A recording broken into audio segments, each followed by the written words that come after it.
दोस्तों मैं सत्यम मिश्रा और आप देख रहे हैं टीचिंग लर्नर्स का यूट्यूब चैनल। दोस्तों अगर कहें पेपर से पहले पेपर तो दोस्तों गलत नहीं होगा, क्योंकि आपका जो पेपर है इसी तरीके से आपके एग्जाम में आपको देखने के लिए मिलने वाला है। तो यहाँ पे दोस्तों आपका जो फर्स्ट पेज होता है पेपर का वो चीज़ें यहाँ पे हैं कि कौन सा बुकलेट सीरीज आपको मिला है, यहाँ पे लिखा गया है, ठीक है, आई है, ठीक है। अब नीचे कुछ इंस्ट्रक्शन दिए गए होते हैं कि इस परीक्षा में केवल कितने पार्ट हैं, 5 पार्ट हैं। पहला भाग है कि जिसमें बाल विकास के प्रश्न हैं, वहीं सेकंड भाग है गणित का, और भाग 3 है पर्यावरण के जो 61 से लेकर 90 प्रश्न हैं। वहीं भाग 1 है भाषा में, जो आपने भाषा चुना होगा अंग्रेजी या हिंदी, ठीक है, वो भाषा है यहाँ पे। फिर भाग 5 में भी वही भाषा, अगर आपने भाषा देखिए लैंग्वेज 1 और 2, एक लैंग्वेज आपको हिंदी चुनना पड़ता है या सेकंड लैंग्वेज आप संस्कृत या इंग्लिश चुनते हैं, ठीक है। तो ये चीज़ें यहाँ पे दी गई हैं। तो भाषा के लिए दोस्तों आपका पहला जो है वो 91 से लेके 120 है। वहीं भाषा जो सेकंड है वो क्या है दोस्तों, आपका 121 से लेके 125 है, ठीक है। चलिए अब यहाँ पे नीचे दोस्तों कुछ और चीज़ें आपको अपने पेपर में फिल करना होता है, तो उसको भी मैं आपको दिखा दूँ। यहाँ पे नीचे की तरफ जब आप जाएंगे तो यहाँ पे दोस्तों आपको क्या फिल करना है, नेम ऑफ द कैंडिडेट का नाम लिखना है। वहीं पे आपका जो रोल नंबर है, अनुक्रमांक है, उसको अंकों में लिखना है। वही चीज़ आपको यहाँ पे वर्ड में, फिर सेंटर, जिस सेंटर पे आपका एग्जाम पड़ा हुआ है उसका नाम, फिर कैंडिडेट अपना सिग्नेचर, जो आप परीक्षा देने गया उसका यहाँ पे सिग्नेचर होना चाहिए, और जो क्लास निरीक्षक हैं उनका यहाँ पे सिग्नेचर होगा, ठीक है। चलिए अब दोस्तों कुछ प्रश्न हैं जो कि आपके सीडीपी के हैं, किस तरीके से पेपर में आपके देखने के लिए मिलेंगे। सेम टू सेम दोस्तों पैटर्न वही है, क्योंकि पेपर जो है आपका ऑफलाइन मोड पे हो रहा है और आपको ओएमआर सीट जो है वो फिल करनी है। तो यहाँ पे दोस्तों जो पहला भाग होता है वो किसका होता है, बाल विकास, जिसको आप क्या बोलते हो, सीडीपी बोलते हैं, ठीक है। तो यहाँ पे जो पहला प्रश्न है, कहा जा रहा है कि निम्नलिखित प्रश्नों की संख्या 1 से 30 तक उत्तर देने के लिए सही या सबसे उपयुक्त विकल्प, दोस्तों आपको यहाँ पे सबसे उपयुक्त जो विकल्प हो उसको चुनना है या जो सही हो उसको चूज करना, ठीक है। तो पहला प्रश्न यहाँ पे आपके सामने करा कि एक खेल क्रिया के दौरान चोट लगने पर रोहन रोने लगा। यह देखकर उसके पिता ने कहा कि लड़कियों की तरह व्यवहार ना करो, लड़के रोते नहीं है। पिता का यह कथन क्या है? कि लैंगिक रूढ़िवादिता को दर्शाता है, लैंगिक रूढ़िवादिताओं को चुनौती देता है, लैंगिक भेदभाव को कम करता है, या लैंगिक समानता को बढ़ाता है। तो उसके पिता का दोस्तों ये चीज़ कहना कि तुम लड़के हो, लड़कियों की तरह व्यवहार न करो, तो यहाँ पे क्या दर्शा रहा है, लैंगिक रूढ़िवादिता को दर्शा रहा है। तो इस प्रश्न का राइट जवाब ऑप्शन नंबर फर्स्ट है। चलिए दोस्तों सेकंड में फटाफट देख लेते हैं सब प्रश्न। एक प्रगतिशील कक्षा में अध्यापक को अटल पाठ्यक्रम का पालन करना चाहिए, विद्यार्थियों में प्रतिस्पर्धा पर बल देना चाहिए, ज्ञान की संरचना के लिए प्रचुर मौके प्रदान करना चाहिए, विद्यार्थियों को उनके अकादमिक अंकों के आधार पर नामांकित करना चाहिए। तो यहाँ पे इस प्रश्न का राइट जवाब, एक प्रगतिशील कक्षा में क्या होना चाहिए कि ज्ञान की संरचना के लिए प्रचुर मौके प्रदान करना चाहिए, किसको, विद्यार्थियों को। चलिए अगले प्रश्न पे दोस्तों, प्रश्न संख्या नेक्स्ट है। अब यहाँ पे देखिए, करा है कि एक गतिविधि के दौरान छात्रों को संघर्ष करते देख एक अध्यापिका बच्चों को संकेत और इशारे जैसे क्या, क्यों, कैसे प्रदान करने का फैसला लेती है। लेव वाइगोस्की के सिद्धांत के अनुसार अध्यापिका की यह योजना क्या है कि बच्चों को अधिगम के लिए तैयार या अनुप्रेरित या निष्प्रेरित करेगी, अधिगम के लिए एक पाठ या आधारभूत संरचना का काम करेगी, छात्रों में प्रत्याहार निकास प्रवृत्ति पैदा करेगी, अधिगम की प्रक्रिया में अर्थहीन होगी। तो दोस्तों मैं आपको बताना चाहूँगा कि यह क्या होगा, जैसे जहाँ पे आपको पाठ या सहायता की बात आ जाए, वो क्या होता है, लेवेस्की का सिद्धांत होता है कि उनके द्वारा ये चीज़ें कही जाती हैं कि पौड़ मतलब बच्चे को सहायता कर देना या बड़ों के द्वारा उनको कुछ हेल्प कर देना ही क्या कहलाता है, पौड़ या सहायता कहलाता है। तो यहाँ पे अध्यापिका बच्चों की ओर संकेत या इशारा करती है, तो इसका मतलब है कि वो बच्चे को सहायता देने की कोशिश कर रही है, ठीक है। तो यहाँ पे क्या हो जाएगा, ऑप्शन नंबर सेकंड इसका राइट जवाब होगा। चलते हैं अगले प्रश्न पे। प्रश्न संख्या नेक्स्ट है कि बच्चों के सामाजिकरण के संदर्भ में निम्नलिखित में से कौन सा कथन सही है। विद्यालय सामाजिकरण का एक द्वितीयक कारक है और परिवार सामाजिकरण का एक प्राथमिक कारक है। विद्यालय सामाजिकरण का एक प्राथमिक कारक है और समकक्षी सामाजिकरण के द्वितीयक कारक है। समकक्षी सामाजिकरण के प्राथमिक कारक है और परिवार सामाजिकरण का द्वितीयक कारक है। परिवार एवं जनसंचार दोनों सामाजिकरण के द्वितीयक कारक है। दोस्तों मैं आपको बताऊं कि विद्यालय जो होता है सामाजिकरण का एक द्वितीयक कारक होता है। सबसे पहला जो कारक होता है क्या होता है, परिवार होता है, ठीक है। तो यहाँ पे विद्यालय सामाजिकरण का एक प्राथमिक कारक है, गलत। समकक्षी सामाजिकरण के प्राथमिक कारक होते हैं और परिवार जो होता है द्वितीयक कारक होता है, ये भी गलत। परिवार एवं जनसंचार जो होते हैं सामाजिकरण के द्वितीयक कारक होते हैं, गलत, क्योंकि परिवार जो होता है सामाजिकरण का क्या होता है, प्राथमिक कारक होता है। चलिए अगले प्रश्न पे, प्रश्न आपका नेक्स्ट है। अब यहाँ पे दोस्तों पूछा रहा है कि बहुबुद्धि का सिद्धांत जोड़ देता है कि बुद्धि लब्धि केवल वस्तुनिष्ठ परीक्षणों द्वारा ही मापी जा सकती है। यह आयाम में बहुबुद्धिमत्ता अन्य सभी आयामों में बुद्धिमत्ता निर्धारित करती है। बुद्धिमत्ता की विभिन्न दशाएं होती हैं और बुद्धिमत्ता में कोई व्यक्तिगत विभिन्नताएं नहीं होती हैं। तो बहुबुद्धि का सिद्धांत दोस्तों किस पे जोड़ देता है, यहाँ पे बहुबुद्धि की विभिन्न दशाओं पे जोड़ देता है।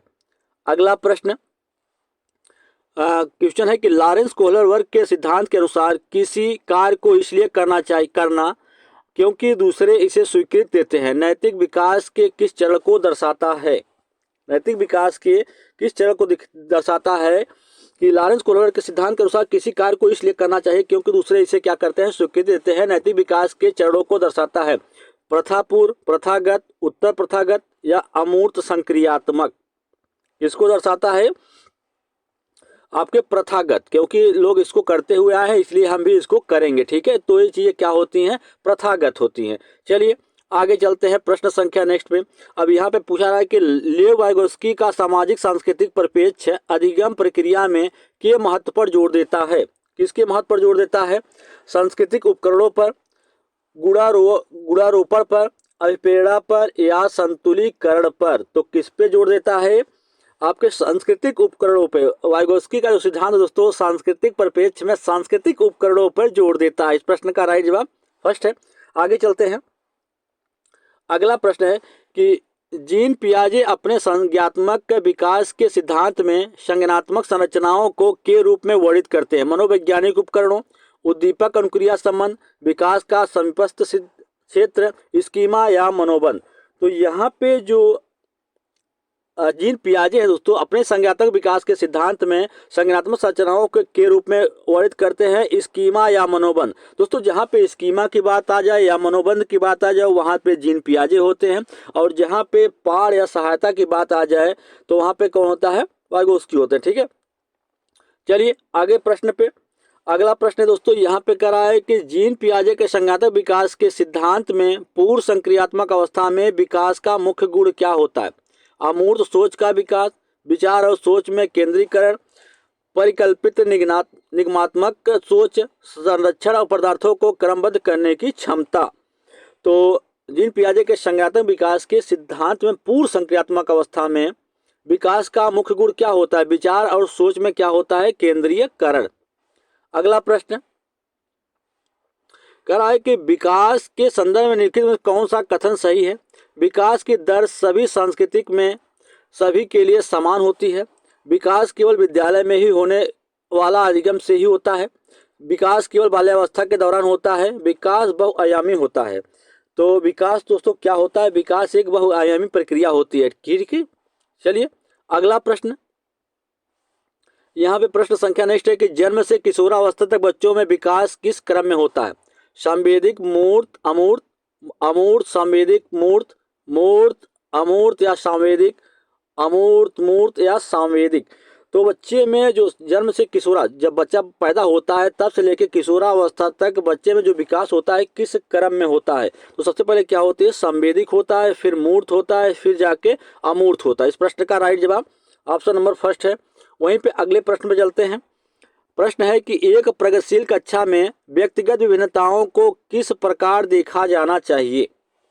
अधिगम की प्रक्रिया में बाधा के रूप में, अध्यापक के पक्ष पर असफलता, योग्यता आधारित समूह बनाने का मापदंड, अध्यापन अधिगम प्रक्रिया की परियोजना के लिए महत्वपूर्ण। तो यहाँ पे एक प्रगतिशील कक्षा में व्यक्तिगत विभिन्नताओं को किस रूप में देखा जाना चाहिए, अध्यापन अधिगम प्रक्रिया की परियोजना के लिए क्या होती है, एक महत्वपूर्ण होती है। अगला प्रश्न यहाँ पे करा है कि एक समावेशी कक्षा में पर जोर चाहिए, प्रदर्शन अभिमुखी लक्ष्यों पर, अभिवेदी समरूपी निर्देशों पर, सामाजिक पहचान के आधार पर छात्रों की अलगाव, हर बच्चे के सामर्थ्य को अधिकतम करने के लिए अवसर प्रदान करना। तो एक समावेशी कक्षा में दोस्तों क्या होता है, जहाँ पे हर एक बच्चे को जहाँ पे प्रत्येक बच्चे को ही अवसर प्रदान किया जाए, या कह सकते हैं कि हर बच्चे के सामर्थ्य को अधिकतम करने के अवसर दिए जाए, चाहे बच्चा किसी भी सामर्थ्य का हो और प्रत्येक बच्चे को उसके सामर्थ्य को अधिकतम करने का अवसर दिया जाए, तो वही क्या होता है, समावेशी कक्षा होती है। अगला प्रश्न है यहाँ पे दोस्तों, दिव्यांग जन अधिकार अधिनियम 2016 के अनुसार निम्नलिखित में से किस शब्दावली का प्रयोग उपयुक्त है? मंदित छात्र, विकलांग छात्र, छात्र जिसके शारीरिक दिव्यांगता है, छात्र जिसका शरीर क्या है, अशक्त है। तो यहाँ पे दोस्तों दिव्यांग जन अधिकार अधिनियम 2016 के अनुसार निम्नलिखित में से किस शब्दावली का प्रयोग उपयुक्त है? ठीक है, तो यहाँ पे सबसे उपयुक्त जो शब्दावली है दोस्तों क्या है, छात्र जिसमें क्या है, शारीरिक दिव्यांगता है। इस प्रश्न का राइट जवाब 3 है। चलिए अगले प्रश्न पे, यहाँ प्रश्न संख्या नेक्स्ट है कि अधिगम कठिनाइयों से जूझते छात्र की जरूरतों को संबोधित करने के लिए एक अध्यापक को क्या नहीं करना चाहिए? दोस्तों यहाँ पे नहीं का ध्यान रख दिया करिए। जब जिस प्रश्न में आपके नहीं पूछे, गलत पूछे, तो उसको आप अगर अंडरलाइन नहीं है तो आप खुद अंडरलाइन कर लीजिए। ठीक है, कि दृश्य श्रव्य सामग्रियों का इस्तेमाल करना, संरचनात्मक शिक्षा शास्त्रीय उपागमों का इस्तेमाल करना, व्यक्तिगत शैक्षिक योग्यता बनाना, शिक्षा शास्त्र और आकलन की जटिल संरचनाओं का क्या करना, प्रयोग करना। तो यहाँ पे दोस्तों एक यह क्या नहीं करना चाहिए, देखिए दोस्तों, अगर बच्चा जो है अधिगम की कठिनाइयों से जूझ रहा है तो दृश्य श्रव्य सामग्रियों का इस्तेमाल ज़्यादा करना चाहिए, संरचनात्मक शिक्षा शास्त्रीय उपागमों का इस्तेमाल करना चाहिए, व्यक्तिगत शैक्षिक योजना बनानी चाहिए, या शिक्षा शास्त्र और आकलन की जटिल मतलब कठिन संरचनाओं का प्रयोग बिल्कुल नहीं करना चाहिए। चलिए अगले प्रश्न पे चलते हैं। प्रश्न संख्या नेक्स्ट है कि यहाँ पे दोस्तों प्रश्न संख्या नेक्स्ट है कि सृजनात्मकता की पहचान का प्रमुख लक्षण क्या है? सृजनात्मकता जो दोस्तों उसकी पहचान का प्रमुख लक्षण क्या है? कम परिज्ञानता, बोधगम्यता, अपसारी चिंतन, अति सक्रियता या अति सकृतता। सृजनात्मक की पहचान क्या दोस्तों? अपसारी चिंतन। क्या है? अपसारी चिंतन। चलिए अगले प्रश्न पे, प्रश्न संख्या नेक्स्ट है कि विविध पृष्ठभूमियों के अधिगमकर्ताओं को संबोधित करने हेतु एक अध्यापक को क्या करना चाहिए? एक अध्यापक जो है उसको क्या करना चाहिए? विविधता संबंधित मुद्दों पर बातचीत टालनी चाहिए, विविध विन्यासों से उदाहरण लेने चाहिए, सभी के लिए मानकीकृत आकलनों का इस्तेमाल करना चाहिए, ऐसे कथनों का इस्तेमाल करना चाहिए जो नकारात्मक रूढ़िबद्ध धारणाओं को मजबूत करे। क्या करना चाहिए? विविध पृष्ठभूमियों के अधिगमकर्ताओं के संबोधित करने के लिए अध्यापक को क्या करना चाहिए? विविध विन्यासों के उदाहरण क्या है उसको लेना चाहिए। अगला प्रश्न, समस्या समाधान क्षमताओं को किस प्रकार सुसाध्य किया जा सकता है? किस प्रकार से समस्या समाधान क्षमताओं को किस प्रकार से सुसाध्य किया जा सकता है? लगातार अभ्यास और कार्यान्वयन पर जोर देकर, समस्याओं के हल हेतु अटल प्रक्रिया के इस्तेमाल को बढ़ावा देकर, समरूपों के इस्तेमाल को बढ़ावा देकर, विद्यार्थियों में डर की भावना पैदा करके। ठीक है, यहाँ पे कहा जा रहा है कि समस्या समाधान क्षमताओं को किस प्रकार सुसाध्य किया जा सकता है, उनको किस प्रकार से सुधारा जा सकता है। ठीक है, तो यहाँ पे समस्याओं के हल हेतु अटल प्रक्रिया बिल्कुल नहीं, समरूपों के इस्तेमाल को बढ़ावा देकर। इस प्रश्न का राइट जवाब क्या है? ऑप्शन नंबर 3 है। विद्यार्थियों में डर की भावना पैदा करेंगे तो उसके समस्या समाधान सही हो जाएगा? बिल्कुल नहीं। ठीक है,